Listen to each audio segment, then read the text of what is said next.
আওয়ামী লীগ আবারও ক্ষমতায় আসবে, শেখ হাসিনা ইনশাল্লাহ আবারও প্রধানমন্ত্রী হবেন। আমি কি পালাইছি নাকি? আমি এখানে বেড়াতে আসছি। আমি ছাত্রদের পাশে আছি। জনগণ চাইলে আবারও কাজ করব। আমি ভালোভাবে কাজ করেছি এবং করে যাব। আমি দেশে আসবো খুব তাড়াতাড়ি। আমরা জনগণের পাশে আছি। আমাকে ক্ষমা করবেন যদি ভুল করে থাকি। গত 5 আগস্ট হাসিনা সরকারের পতনের পর শামীম ওসমান আর তার পরিবারের সদস্যদের আর দেখা মেলেনি। 6 সেপ্টেম্বর রাতে শামীম ওসমানকে ভারতের দিল্লির নিজামুদ্দিন আউলিয়ার মাজারে দেখা গেছে।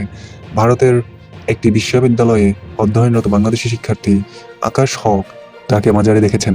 এরই মধ্যে রাত 9টা 5 মিনিটে শামীম ওসমানের ছবি তুলে রেখেছিলেন তিনি। ছবিতে দেখা যাচ্ছে শামীম ওসমান মাজারের সামনে দাঁড়িয়ে আছেন।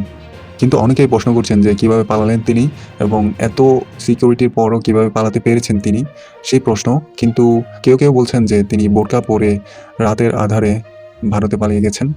আবার কেউ কেউ বলছেন যে তাকে বিশেষ সুবিধা দিয়ে একটি মহল মোটা অঙ্কের টাকা নিয়ে দেশের বাইরে পালিয়ে যেতে সাহায্য করেছে।